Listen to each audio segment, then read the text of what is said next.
welcome one and all to this, what we think is a rather important meeting, which is really about the future of the African Caribbean Centre, which I know is near and dear to anyone in the Black community's heart. So I guess the aim of today's meeting is very much a discussion. It's rather informal. It's really about ensuring that we as people from the African heritage community put ourselves in the best possible place to secure the future of the ACC, or the African Caribbean Centre. So today's meeting is rather, as I say, a bit more of a discussion.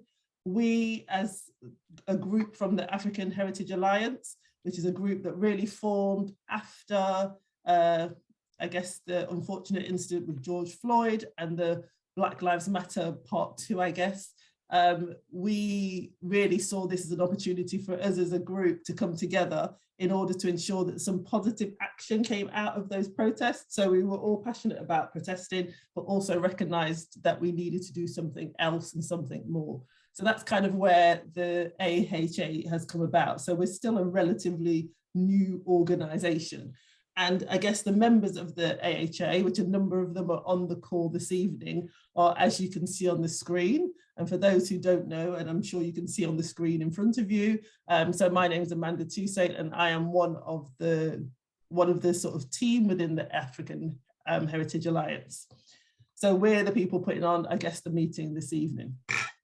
So I'll first of all take you through the agenda for this evening, and there will be time at the end of the meeting for a good discussion. But I guess where we are in terms of the agenda is that we first of all wanted to give a bit of an update to make sure everyone's on the same page in terms of where we are with the ACC, what's been happening, what's the process to date. We'll then do a bit of introductions and background in terms of what we're trying to achieve and why we're having this meeting, I guess. There's a bit of a discussion, I guess, around how we will be working collaboratively and collectively, and a proposal around that. So I think more will become clear as we go through the discussions. And then there will be also a process in terms of discussing what that bidding process looks like and how and what that may look like if we were to go about it. We'll then talk about the next steps and key dates and times and all of that good stuff. And then we'll really get into the discussion where everyone will be able to obviously air their views.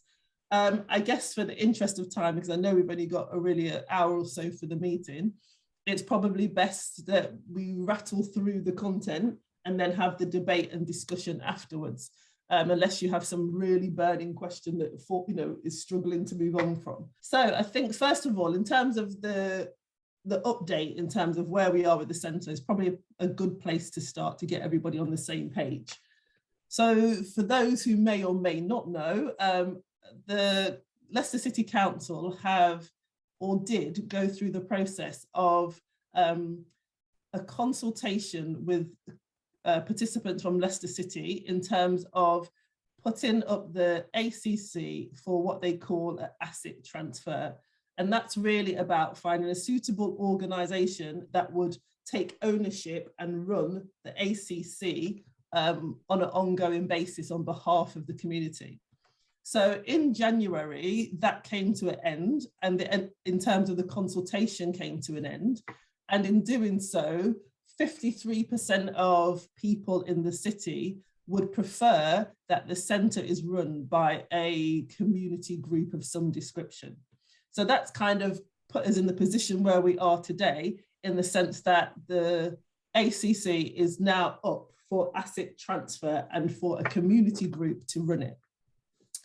Now, the full criteria for selecting a group or an organisation to run the centre is yet to be defined.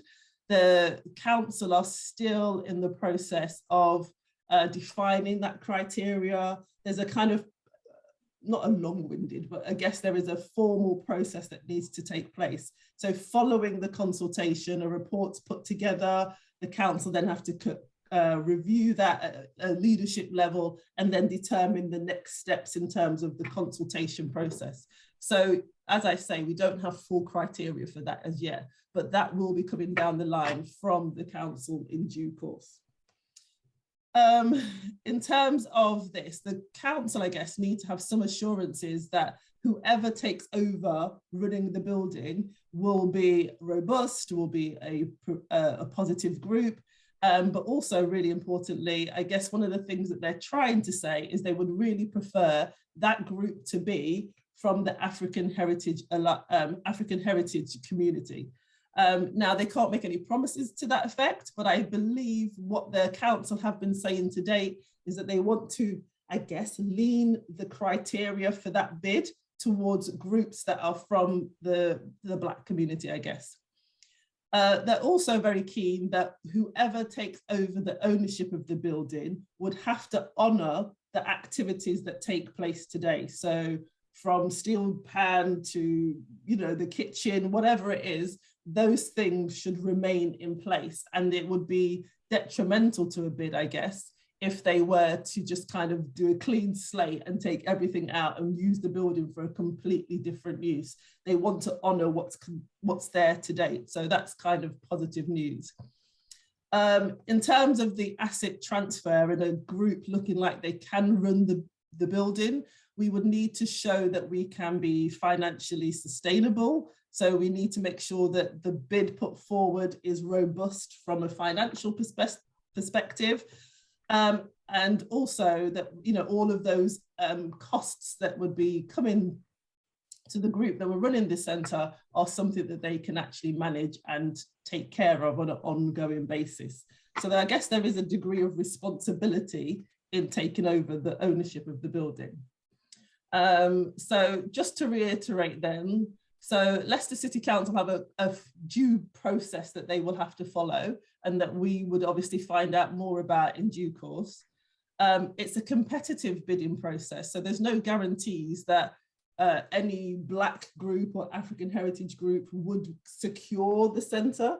I think this council is trying to say they would like that to be the case, but they cannot promise that. So it's really about us as the Black community coming together to ensure that we put a positive and strong bid together. We at the African Heritage Alliance are putting a bid together, and we see that we are stronger together, and that the best way of securing a strong bid that is going to be competitive in comparison to others is about us working collaboratively. And that's really the essence of why we've put the meeting on this evening, to bring together all of those Black organisations that are doing things currently in the centre, or may not even be doing things in the centre today, but could be doing things in the centre tomorrow. To be clear as well, obviously other groups can put bids forward, be it from the African heritage community and none. So it is entirely up to you if after tonight's meeting you decide to go off and put a bid in individually. That's entirely within your gift to do so. The council would like, as I say, the centre to guarantee some of the activities that they've been putting on to date. And obviously it's really favourable for us to make sure that those activities are honoured. So I guess in terms of the council and their approach, in previous lives and for previous kind of asset transfers that have taken place, the council does offer a degree of support. Now, what that support looks like is very individual to the organisation, the centre, the situation at any point in time. So it's not necessarily defined what that support will look like, but they tend to offer support up to a 5-year period, typically 1 to 3 years. And the aim is that would be discussed as part of your negotiations if you were to take over the asset transfer with the council, and figure out what that support model would look like in line with the building that you're taking over. But the ultimate aim is the council want to get to a place where they're decreasing their support, and obviously that group is able to take on more and more responsibility for themselves. So that's kind of a degree of support, but I guess, again, one of those things that would become more transparent and clear as we go further down the track with the council. So hopefully that makes sense in terms of where we are today in terms of this asset transfer. So, as I think we've said already, the African Heritage Alliance really believe that the most sensible way for us to move forward as an African heritage community is through a joint bid for the centre. because we really have to prove that we can be financially viable. And therefore, I think the power is in the collective. And we know that this is how other communities operate in order to secure such things like the ACC. So that's the kind of approach that I think that we would like to take to ensure that we can fully utilise the centre, make our bid, really strong, really viable, and look like the most competitive and outstanding bid that should go forward. So as we said, we really see that that's working collectively and collaboratively with other groups, hence like yourselves are on the phone today, on this call today. And that's really what this meeting's all about how do we work collaboratively. I think it's really important to stress as well that if we are to take over or to be a group that takes over the running of the centre, there is a degree of ownership and responsibility that we can't move away from. It's quite big responsibilities. I mean, these are just some of the responsibilities that we would have to take on board. So obviously the day-to-day management of the centre would be something that group would have to be responsible for. Any legislative or regulatory changes that take place, so things like GDPR, which would have been about data and data handling, all of these things are considerations and actions that we as a group would have to take on if we were to take on the centre. Maintenance and repairs, again, there's a degree of negotiation with Leicester City Council on this point, but ultimately we are responsible for the maintenance of the centre. Any insurance, taxes, etc., would also be fully the responsibility of the group. Utility bills and any running costs also be for us to manage, and also basically any oversight or strategy for the centre. And these are just some of the things, I guess, that we would have to be responsible for as a group if we were to be running the centre. So there is a responsibility that comes with this asset transfer. Now, in terms of the costs, they are not fully broken down and provided yet. We have or would like to have those, I'm sure you would too. When we had our public meeting where Peter Salisbury and Kirk Masters attended, which we had a couple of weeks ago, they have said that the costs currently are in the region of around £200,000 per annum. But a lot of those costs they were suggesting were salary costs. And also being the council, they were also suggesting that they weren't always able to get the most cost-effective, I guess, resources or suppliers, because obviously they have a specific procurement approach. So they were, I guess, trying to lean towards that maybe there could be things we could do cheaper or more effectively. But the huge amount, I guess what they were trying to say is the big weight of that 200K was very much steered against the salary costs. So that is something for us to kind of consider. And I guess, again, as we get further down this bidding process and the council, releases its criteria, holds workshops, etc., for how they're going to go through this bidding process, which is pretty much the format they tend to use, we would get more information about things like the running costs of the centre that we would be able to see and have full transparency of, but those are not yet fully known. So I guess here, I just would like to really stress that this is just a proposal. I guess from the AHA or African Heritage Alliance perspective, we was just thinking about how could we work collaboratively. And so we've put some ideas together, but this is very much a proposal, a starter for 10, a straw man. It's not it's not to dictate how it would work, but more for food for thought for us to consider. So, first and foremost, I guess there's these three kind of levels. So we're saying there'll be some sort of legal entity for that collective group.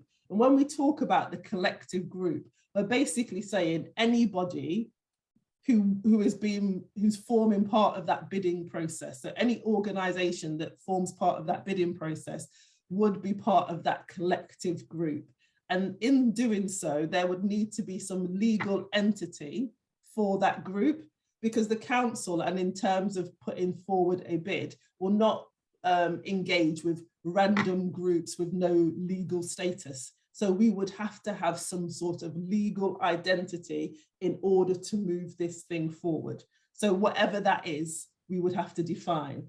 I think the general direction of travel would suggest that a community interest group with both its kind of charitable status, yet the ability to attract profit and funds, would be probably the sensible solution, but again, something we can discuss further. And so what we're saying then is there will need to be some sort of legal status for this group as we go forward with the bid. But we also see that that group would also, or that entity in that group would also have a sort of strategic role in scrutinizing and reviewing and holding what we call the management committee to account. So I'll kind of explain that in a little bit more detail now. So the management committee, I guess, are those in the team that I guess are in a management leadership role that would ensure that they represent the various partners who would be part of the bid.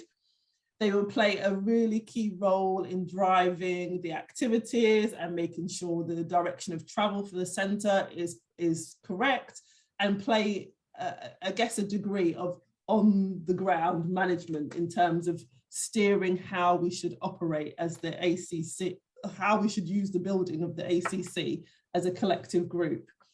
I think as well, we're suggesting that that group would be the people who would be instrumental to forming the content of the bid. So they would be the people with the insights from their own organisation, understand what they would want to do in the centre. They would be able to consider resources and funding that they would need, etc. But that management committee would do the, I guess, the on-hands kind of, how do I describe it? I guess they would be the people who would really take a lead in the strategy and driving things on an ongoing basis, with that legal entity having probably more of a remote hands-off role, but obviously making sure that the actions of the management committee were fair, just, transparent, and clear, so that they could hold us to account if needs be. The next level down then is then the centre management and team. So we're saying that there is definitely a need for people to be on the ground day to day running the centre. They would be the people that would interface with end users. They would be the people who would be literally the face of the ACC. They would be the people in the building managing it day to day and making sure all the activities and tasks needed for those activities to run smoothly were taking place. So in effect, they are like the employees of the centre. So those are the three, I guess, levels that we had identified. And again, this is just a proposal. And in terms of what the legal status is, if it was a CIC or not, is something, I guess, as a wider collective group, should we go forward, could debate and discuss, as well as the role of the management committee and who would be involved, etc. But we were just making this as a, I guess this was a bit of a starter for 10, or a bit of a suggestion.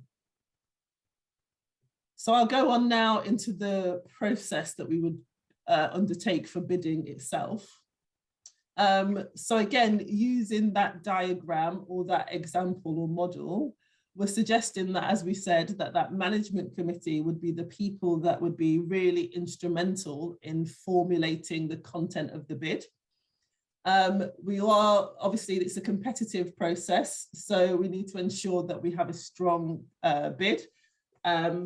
And because of that, we're proposing that we have some sort of outside support to do that, because the time is now, and I believe that everybody is not doesn't want to be in a position where we lose the ACC from the remit of the Black community.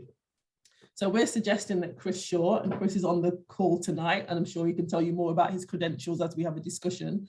But Chris Shaw is a bit of an expert in this field in terms of he's secured funding for a number of African heritage community groups, and some of you may already know him. So we could see that Chris could play a really key role in terms of collating the content for the bid, getting all the information from those various members of that management committee, i.e. the various partner organisations, and then really driving the content and helping us shape a bid that is really, really compelling. Now, in doing so, there is obviously a cost implication, having outside support. So we are expecting that that management committee, or the people within that and the organisations within that, would cover the cost of any, will cover any cost, should I say. And that could be in the region of around £2,000. So that's something that we would have to obviously debate and consider.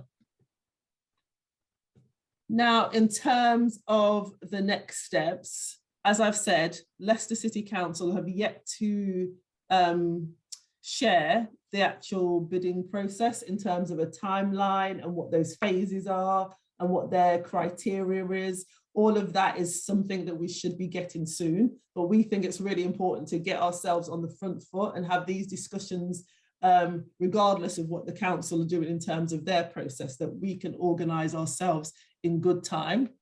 So as I say, as soon as that's kind of articulated, we will make sure that that gets shared, and obviously that will be in public forums too. But yeah, that's something that we are still waiting for at present. The anticipation, I think they're suggesting from, again, the last meeting that we had, was that around June, July would probably be the time when the bids would start opening. So we would obviously get access to the application forms and the criteria and could start writing and crafting a bid. With then probably that closing down after 2 or 3 months. So maybe around September, they were suggesting that there would be a sort of conclusion where they would then start having assessed those bids and being able to move on to the next phase of allocating someone who's successful. So I guess it's June, July for us to start that bidding process when we get access to the materials. We'll have a 2 or 3 months to be able to write a bid. And then the anticipation is that it would be around September time when the council would probably be assessing those bids. But all of that is very loose, very high level, and not confirmed yet. That's very much the proposed sort of timelines without that being confirmed fully from the council yet. As I said, though, I guess where we are, at least from an African Heritage Alliance perspective, is that time is of the essence. And the more time we can give ourselves to prepare, the better. So obviously today we're having this meeting, which is about us just talking about this bidding process and what we know today and our very high level ideas about how things could move forward. We're then suggesting that maybe around the 23rd of March, we'd have these what we call partner presentations. So it would be a chance for us to have discussion around what could happen in the centre, what are the ideas that we have, and bringing that all together. We could then make sure that we formulate that into some sort of material or document or form that we could share and make sure that that goes to people like Chris, if that's the approach we decide to take.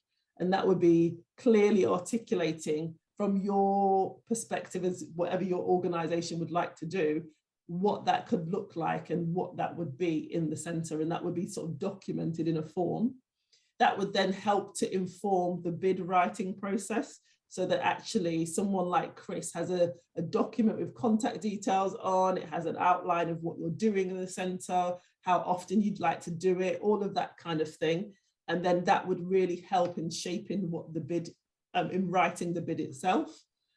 And then we really see that there'd be some sort of partner presentations on those content and a bit of an evaluation of the bid, which we haven't yet put dates against, but we think it's really important that we all come back, look at that bid and make sure that we all, whoever that management group is and all of those who want to be part of that process, would be really comfortable and confident with the content that has been drafted.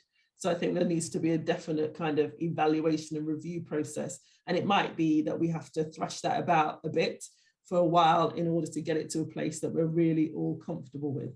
Hence why we would like to keep the momentum going, despite if it is September when the council are actually starting this process. I think that's the kind of content that we wanted to run through at this stage and then really open it up for discussion. So I'm conscious I've been talking at you for half an hour. So welcome any views, questions. Just in terms of the structure, are we saying that sorry, I'm trying to find my words. So a structure that's going to ensure that the centre belongs to the community rather than an organisation. So those of you who I've spoken to before know I kind of favour a cooperative type of approach rather than a community interest company or organisation. So have you got any thoughts about whether or not a CIC or CIO is going to offer that security that the building or the organisation won't belong to a group of people, it will still be community owned? I guess in terms of this bidding process, there has to be some entity, I guess, whatever that looks like. Is that what you mean? I'm not disputing that. I suppose it's about, it's thinking once the bidding process happened, we have the organisation, but that organisation has to have longevity, and it has to have, to my mind, the security to know that it will always be in the community ownership, rather than be hived off by any individual or particular group. I think it's important that we recognise that at this stage, you know, we're exploring ideas.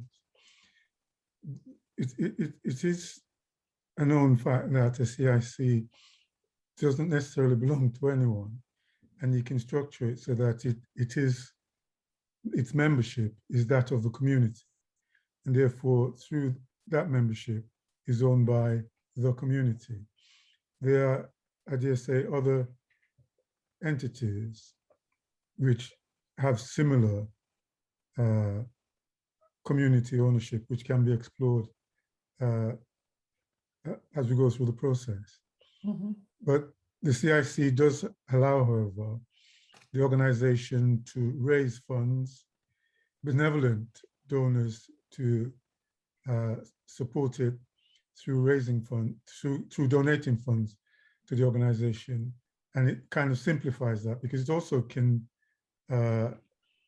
if arrangements is made, give a return that donation back to the initial donor. So someone who has some money that they want to help out in the community but don't want necessarily to give it away can have that return back to them over some time scale.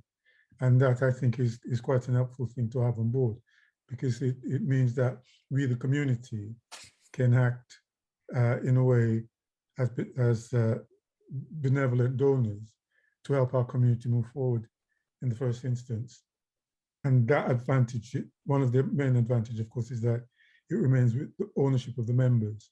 And if the members is the community, then no one person can walk off with it. Chris, I don't know if you wanted to add anything there. Thanks very much, Amanda. Just to add to that, clearly, I mean, Derek is talking about a range of different types of legal entities which potentially might be explored. A cooperative is one, a charitable incorporated organisation, a CIO is another, a charity is another. However, I think what CIC offers is the requirement to produce a statement of purpose, community purpose. So you've got a clarification right at the start of the process about what the CIC is trying to achieve. And if that statement of purpose is constructed across the wider community, then you've got transparency and buy-in. And also, just to add to the point that George was making about the assets, there is a requirement for something called an asset lock in the CIC. So any assets are retained within the community for the purpose that the CIC originally intended them. So there's almost a guarantee that the CIC has to deliver on behalf of the community who set it up. Clearly, a CIC offers some potential in terms of income generation. It can trade, it can bring in some grants. A charity, a CIO, offers the potential of additional types of income generation, and it can appeal to those trusts and foundations, for example, who will only give their money to charities. CIC, by and large, can't do that. Some trusts will give funding to CICs, some trusts won't give funding to CICs. However, if you're looking to establish a CIO or a charity, it takes a lot longer. There's a considerable additional requirement in terms of the legalities that underpin the way in which CIOs and charities operate. And they are, for want of a better term, a little bit more bureaucratic. You are continually under the scrutiny of the Charity Commission. A CIC reports to a regulator, and you have to report on an annual basis, but the regulation is a little bit more light touch and probably follows more the form of a limited company. So, you know, there are fors and against, but I think a CIC provides a really good, stable vehicle, which is keyed into the community, which is tied to the community through the statement of purpose and the asset log, to ensure that anybody who is involved in helping set it up will get a return on their kind of social investment. So it is a good form to take, I think, this vehicle forward. But I can hear what Derek's saying. There might be an opportunity to have a look at other entities so that everybody is convinced that whichever one is chosen is the right vehicle for this purpose. Yeah, and I would just add to that obviously that management committee that we've talked about, that group would have to determine what do they believe is the most appropriate legal entity. So I think this is where those debates and discussions would be had to say, what are the for, what's the against, what's the pros, the cons, and for us collectively to agree what we think the appropriate status should be. But regardless of any legal status, I, for one, am really passionate about how do we have some ways of review, evaluation, and then sharing that with the community about what we're up to, what we've spent, what we've done, what we've achieved, all of those things on a regular basis, even if that's quarterly or twice a year or whatever it is, that we're sharing back to the community what we collectively have been doing.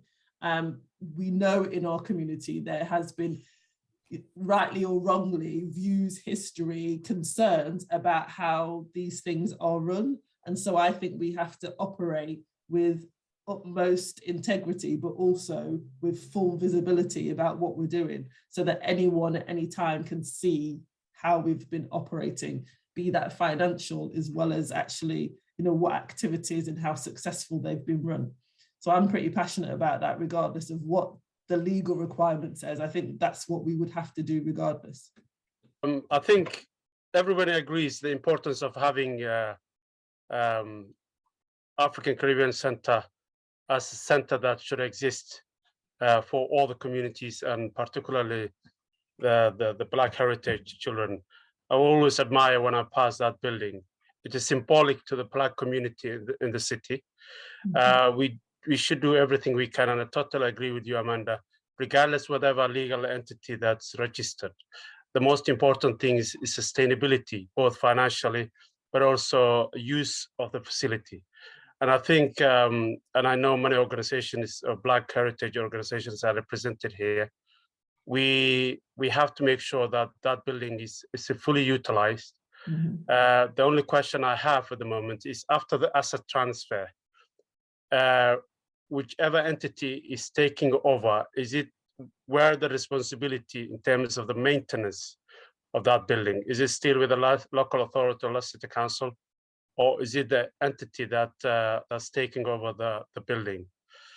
And the other question is also, I don't know whether there will be another opportunity people to come back with the ideas, but there will be a couple of ideas I will throw in terms of the means of sustaining that building. So I would rather to give the other people opportunity first to have any comment about the entity, the legal entity, and then I'll come back to that later.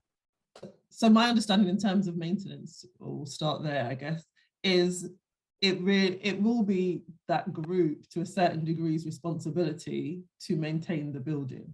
So things like if the roof falls in, as Peter Salisbury always likes to quote, then ultimately that's theoretically the group's responsibility. That said, we do have a degree of negotiation with the council in terms of that asset transfer. And we talked a little bit about what that 5-year potential support model could look like.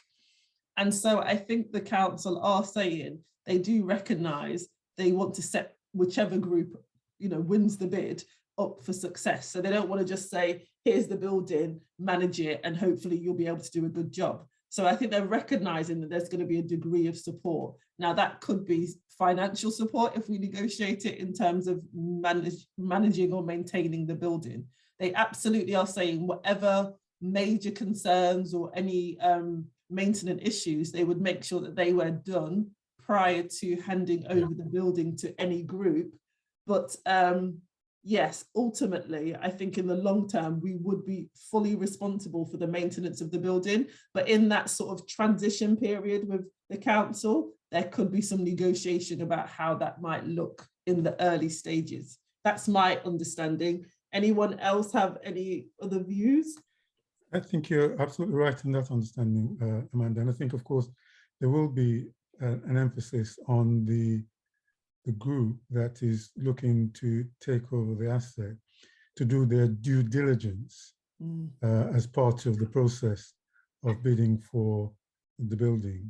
But absolutely the case. I have in my ward at least one such building which has gone on asset transfer, and the group that took it over at the end of the transition period discovered that there were a problem with the roof, and they had to find the funds to mend it. They couldn't go to the council because the council made it quite clear that it is their responsibility.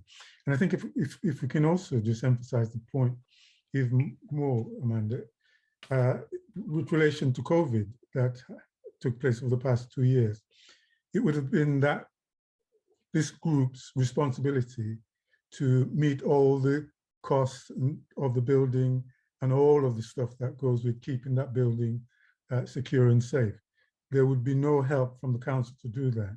If there was, well, we don't know what Brexit is going to offer the community, but whatever Brexit throughout the community, and if it impacts on the centre, it will be that group's responsibility to foot that bill and make sure that the building remain sustainable throughout that period for the community. So we are talking about taking on a massive responsibility here, and it's not for 10 minutes, it will be for a considerable period of time. And I think it might be helpful to note that the council has indicated that when asset transfer takes place, the initial lease period will be for 5 years, and that can then be reviewed at the end of 5 years as to an extension. And if an extension is agreed, then the extension could be for 25 years and with regular reviews as the time go on. And I think that is also important that we do know. Boston, I see your hand up, and then I see there's a couple of questions in the chat which we'll capture next. And Boston first. Some of my initial thoughts were in terms of the asset transfer. I know the City Council has been doing asset transfers for at least about 10 years or so. So I was a youth worker with the City Council when they were offloading a lot of the youth community issues. And some of these things were mentioned earlier before in terms of issues that were found out with the building afterwards and so on and so forth. And I know in a number of cases, I think the City Council had to take the buildings back, but it would be worthwhile and quite interesting if we could get a list of successful asset transfers that the council have done in the past 10 years. So we can study the ones that are still operating. And then at least we have frameworks that we can look at, say, okay, as a case for success, this has been an asset transfer that the City Council has been involved in, and 10 years later, the building or the project is still prosperous. Also, to that note, considering the nature of the building that we're wanting to save, essentially, there's a lot of organizations across the country that already operate buildings as we would like to.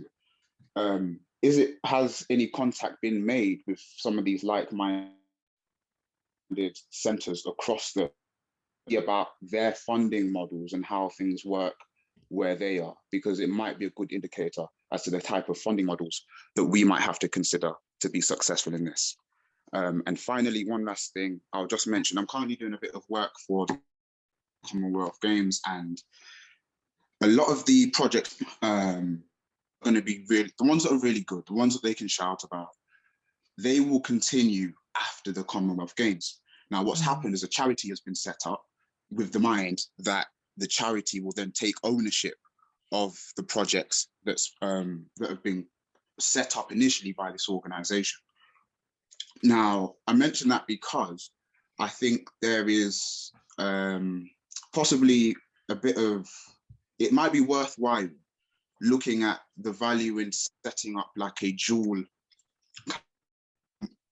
business model, in the sense, for example, I know there's a charity, there's an organization in Leicester called, they are in their company, but they have charity of the same name that's a registered charity, and they use the charity for the things that would, you know, do a lot of the delivery work and a lot of the bits that they can't necessarily go for in that sense with the limited company, and the limited company oversees the management and all the other stuff of the project. And I think that what that does is gives you two different revenue streams and incomes possibilities. Obviously, they come with the different legal frameworks with each one of those, and you have to be very mindful that you don't cross-contaminate your projects and things. But I think it's worth considering. You broke up a little bit at the end there, Boston, but I think we got the gist of what you were saying, and I think there are really valid points. So what I heard you say was about the successful asset transfer. So have there been other organisations that have done that successfully? We definitely know of Team Hub, which is definitely, I've been kind of reaching out to say, can we set up a meeting to talk to them? So Team Hub is seen as a bit of a model. I think they were the one that had challenges, but obviously sometimes when you've gone through the pain, you also learn exponentially as well. Yes. So they are really successful now, and I believe they're a 6-figure income kind of generating centre now. So we definitely want to understand what they've done to become successful, because they've gone through the teething problems, but absolutely there'll be other groups as well. And I don't think we need to just stay, as you said, in Leicester. So what are those African Caribbean centres, effective groups across the country? What are they doing? How are they doing it? I'm a big believer that success leaves clues, and why reinvent the wheel? So let's see what they've done and steal with pride to say, actually, how do we take some of that in terms of funding models, or even the activities that they've put on, or how they've resourced their centres, etc., etc.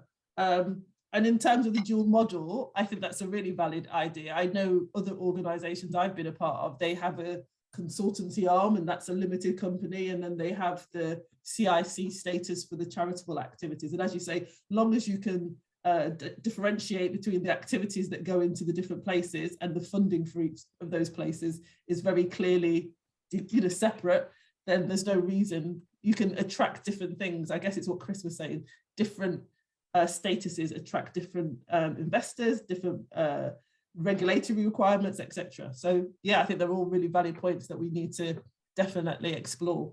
Anyone else got anything else to add to? Sorry, just to add to that, Amanda, I think Boston's made some really good points, and I'm aware of some successful asset transfers in the city. The Outdoor Pursuit Centre, for example, was one of the first, and that has done pretty well. Pakistan Youth and Community Association, PICA, has done reasonably well. And I've just worked with the Bangladesh Youth and Cultural Committee to secure asset transfer of their building. However, looking further afield, I think can quite easily be done through organisations like Power to Change, Ubeli, who are based in London, who support the Black community sector across the whole of the UK. Quite easily, we could identify some really good case studies, I think, that could play into this and inform people about the way that other organisations have managed asset transfer going forward. So I'd be happy to explore some of those on your behalf if you want to make those contacts to see if we can find some case studies, because I think you need to have a look at those quite quickly, because they will inform your decision about what legal entity you want to go for. And that needs to happen, you know, ASAP, doesn't it? Absolutely. So I'm happy to pick that up on your behalf if you'd like. I don't know what anybody else thinks, but I'd be grateful for that. I think that'd be really excellent if we could get those examples sooner rather than later, because as you say, that's going to inform our decision about, well, what is the legal status that we want to take, be it one, be it multiple, be it whichever one we choose. So yeah, no, that'd be really helpful, Chris. Thank you. Anyone else got anything else to add there? So Carol, over to you. Hello, good evening, and thank you very much for an excellent presentation, Amanda. Oh, thank you. I think Boston's ideas are excellent, and it would be great if Chris Shaw took on the mantle on our behalf. I was wondering though, I'm just curious about figures. Are we confident we'd succeed in the bid? And if so, what are we talking about? A huge mortgage? How would it work in terms of finances?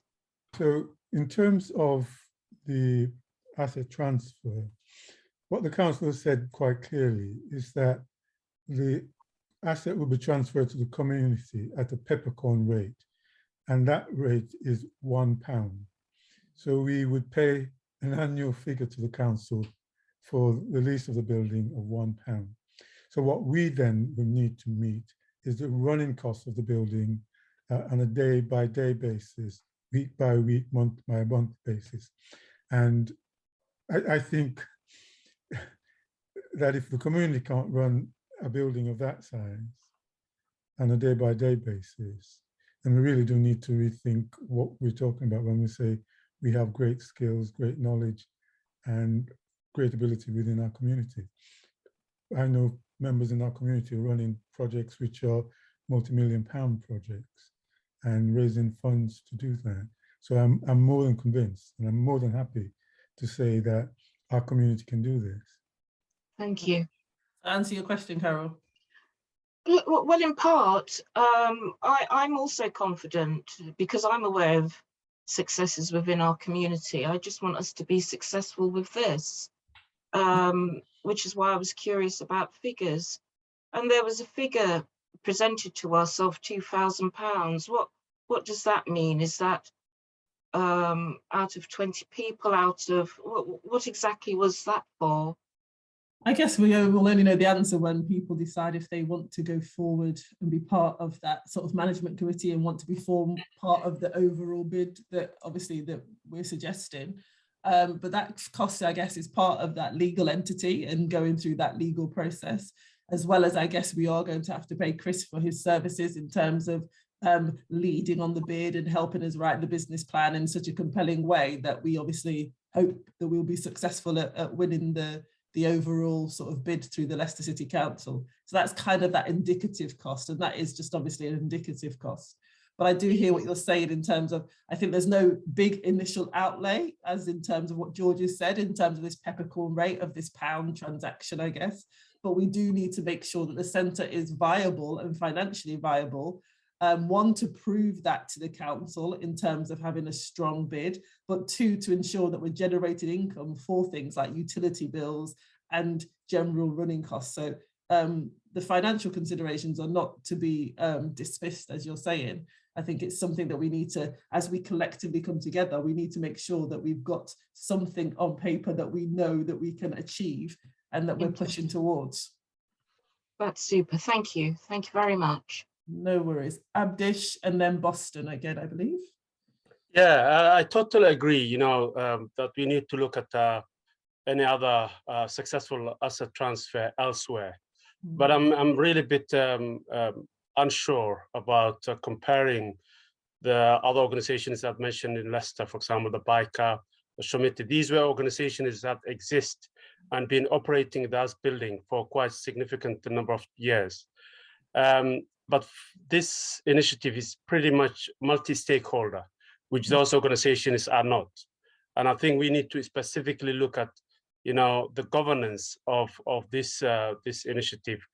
The smaller the governance system is, or the clearer the governance system is better for any plan of sustainability in terms of commitment. And this is what matters quite a lot. And I think we need to look at other models elsewhere that specific has a common characteristics with African Caribbean Center, which is a center that's now handed over to organizations that probably had a links with the building, but not necessarily being there as the people who were managing the building. So I think we need to explore, and as Boston said, outside Leicester, look at other models that are more applicable to the center, rather than the organizations that I've already mentioned. I don't think they're ideal comparable to this initiative. That's all I want to say. Sorry, Amanda. I mentioned those because I know they're successful asset transfers in Leicester. I wasn't suggesting that you could compare and contrast. However, all three of the organisations that I mentioned have been through the process of asset transfer. And I think there's some learning to be gained from maybe talking to Mustafa Malik at Piker about how the process works in terms of the way that you're going to set up as an organisation and create an entity. Clearly, you're very different to BYCS and the Outdoor Pursuit Centre. But I think there's some learning to be had from understanding how the process works, not least in terms of maybe looking at what the pitfalls might be and trying to avoid them going forward. So I think there's some knowledge out there in the community that could be shared that could help this process and help you going forward. And I also would say that I think it's good to sometimes get the breadth, because there might be things that we never even put on the table, we never even thought about or considered, that actually when we look at another organisation, we go, wow, we could translate that to our world in this way. And maybe attract funding or even, you know, ideas that we hadn't thought about. Even the way they resource their centre, for example, there could be other things that we haven't thought about that actually we learn from those organisations. So absolutely, we want to find like-minded comparables, but I also do feel sometimes it's good to branch out a little and see what else is out there. We never know what we could pick up or learn along the way. But I hear what you're saying, Abdish, I do hear what you're saying. Boston, I believe your hand's up again. Yeah, I just wanted, it's just a comment really, but kind of to reinforce something George mentioned earlier, the fact that I think I heard the operational costs are about 200 grand for the building. Mm-hmm. If I heard correctly, then that's nothing really for a building of that size and capacity and all the facilities that it has. That's absolutely nothing for how much that building can bring in return. And not just financially, I'm talking about in terms of how, because we have to design success, not just in terms of, yes, we can pay the rent, but are we serving the community that we set out to serve? So like, and I think the building has more than the capacity than we can. So I think if and it was also mentioned that the council, always there, the city council, extra costs, a collective together, we can, one, create a more efficient system than a city council run system. The sum of money isn't scary. Thank you, Boston. I agree. I come wholeheartedly. And I think Albert's shaking his hand at me now. So go, Albert. Yeah, actually, Boston, that was a good question. And I was going to ask the question kind of linked to that, which is what are the current income generating assets of the centre? You know, where you know, this is a fairly obvious question, but it's what's working, what's bringing in money, where are the things that we can say is going to be the golden eggs, really? Do we have that idea? I think at the moment, the council will share that once they have put it out for asset transfer, and asking for that kind of information, because we did ask for that kind of information. They felt that there might have been some unfair bias in giving out that information at this stage. But what I can say from experience, the major parts of the income at the moment is from the bookings, and the utilization of the building is over 100,000 a year, as I understand it, in terms of footfall. And so that gives us a feel for what's happening now and how we can improve on it. There are facilities in the building that are generating income, which one might want to examine more closely to see how greater amount of income can be got from them. And of course, when the group meets, the group will come up with ideas as to how we can generate even more income from the utilization of the building. So the way in which AHA sees this, it is a great opportunity, which we should not lose sight of. Okay, thanks. That helps me. So we can estimate in any event that the incomes from bookings is going to be a substantial part of things, which would have been my guess. But then I wonder about things like the catering facilities and such like. But we'll come to that down the line, I guess, when we get more information from the city. When I looked at this perhaps about 5 years ago, it was clear to us that the building was only utilized something like 35% of its capacity. And that to me is a very low figure. That said, I'm not sure how it compares with other similar centers.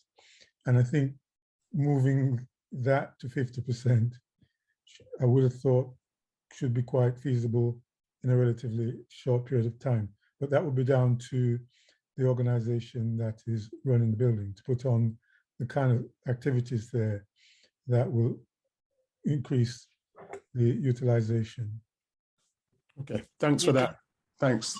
That's helpful. I think that I would just reiterate Boston's point about where we go around looking at other organizations that are successful and seeing how we can maybe learn from their approach and see how those things could be implemented in the ACC. So I think we have Councillor Dr. Deborah Sangster's hand up. Hi. Hi. Interesting meeting. Thank you for this. Who else is competing? Who else is putting a bid forward? Who else is forming a collective to, who's the competition? I don't know, at least. I don't know if others do, but I guess we don't know that. I think we, at least in the AHA, have just decided, I guess, hence why we don't have all the figures and all the numbers, because we're just trying to get on the front foot and say, look, we know what's happening. We know what's going to come down the line. Let's get ourselves organized sooner rather than later. I personally am not aware of any other African heritage group or non-African heritage group that are organizing themselves for bidding. But let's be real, there will be other groups, definitely not from our community, who will no doubt want to get their hands on the ACC. But who they are, I really don't know. I don't have any info on that. I don't know if anybody else is aware of any groups that have been murmuring or... I've been keeping my ears as close to the ground as possible. And I'm not aware, but that is not to say that it doesn't exist. I'm not aware of any other African heritage group that is putting together a bid. I'm aware of African heritage groups that are capable of doing that on their own. And so that's a conversation that one might want to have with those groups, independent of whatever the council tell us is happening that they are aware of. Because the council, of course, would then be the other source that might be able to answer that particular question that Councillor Sangster has asked. I've been to other meetings where people were talking about what's going to happen to the centre, what are we going to do about ensuring it stays within our community, but I'm not aware that they're also saying we're going to form ourselves into a group to ensure that it does stay in our community. I think it's also important to make the point that at the public meeting that the city mayor attended along with Councillor Masters, it was made abundantly clear at that meeting that there would be no group external to the city, black or white, pink or purple, that will be allowed to participate in the bidding process. And it was made perfectly clear at that meeting that the criteria, and I think Amanda alluded to it earlier, will be such that it will be made clear that this is an African heritage concern, and the favorable group would be from a community that has been very much actively identified with the building, using the building over the many years that the building has been there. Yeah, but I would also stress that's a weighting, as I interpreted that. That's a It's a desire, a weighting within the criteria of the bid. It doesn't mean that the council will absolutely only give it to an African heritage group. What they're trying to do, or what I was, I guess, heartened to see, is they were trying their very best within the remit of their legal position to weight this towards an African heritage group obtaining the building. But ultimately, if a non-African heritage group puts together a really great bid, it could still mean that they win based on all of the criteria that they put forward. Hence why I personally think it's really important that if there are other groups bidding, we should try and look to see how we can do this collaboratively together, because that's the only way, in my mind, I can't talk for the rest of the AHA when I say this, the only way in Amanda's mind that we are going to obtain the centre is if we as the Black community come together for once in our lives to pull this bid collectively and push forward as a collective. If we all start splintering off trying to run individual bids, I feel like all of our bids will be compromised, and therefore, no matter how strong that weighting is towards an African heritage group, other people can show that they'll be much more financially viable to run the centre. Hence why I'm really passionate about we have to do this together. And plus, we just have to. It's time. It's just time. I will not get on my soapbox. I can feel myself getting into my little mode. I will calm myself down. I think it's also clear, Amanda, at the public meeting that the city mayor attended, that he said he would prefer if the bid was from a collection of African heritage group as opposed to an individual group. Again, the point Amanda makes, of course, is it's about weighting. Yeah, it's not a foregone conclusion. It's purely weighting, and that could be a good weighting that helps us, but it doesn't guarantee anything. That's my concern. Are you able to see the screen, or am I making that up? Yes. No, we can see it. Okay, so I think what we were suggesting, and if this date and time works for people, is we were suggesting that maybe that Wednesday, the 23rd of March meeting was, I guess, an opportunity for us to start getting some ideas together. I think we wanted to make sure we have enough time to start collating what could happen in the centre, all the great stuff. Obviously, Boston's come forward with some great ideas. It might be those that really do want to push forward with this kind of collective, collaborative kind of bidding process comes to that meeting, and we start thinking about what are the next practical steps we can take, what are the ideas that we want to kind of go away and investigate. Are there teams of us that go and invest, following on from Chris's leads, etc.? Do we want to go and talk to those organizations, etc., etc.? So I think we need to start getting a shape of a plan together. I don't want us to lose time in the fact that obviously the council haven't released all of their information. I think there's still good work that we can be doing as a group, regardless of whatever's going on with the council. So I guess the date that I would say for now, unless anyone has any wild objections, is that Wednesday, the 23rd of March. It will be the same Zoom details as you've got now. So if you haven't even taken the email address in the chat, same Zoom details as you've joined today, same time. It will be 7 till 9, and I think we should have a real good conversation about what are the ideas, and we should look at those. But also, I'm very much okay, and how are we going to take action? So we have the ideas, we formulate what are the ideas we might want to explore, but then we also think about how do we organize ourselves to take those ideas forward. So if everyone's comfortable, I would say that would be the obvious next step. I would also urge, maybe if you are able to take that email address or my email address, I'm happy to collate it on behalf of the AHA. It would also be really great to, if your organisation would want to go forward in this collective way, even if it's an early indication that you're interested rather than you're committing, that would be really helpful to know too, if this is landed in a way that you would want to kind of pursue further. Does that make sense for everyone? Yeah? So Wednesday the 23rd, we'll see you again. Come with your ideas about what could go on in the centre, as well as what else you might want us to investigate. And then we'll start looking at how we organise ourselves to do that.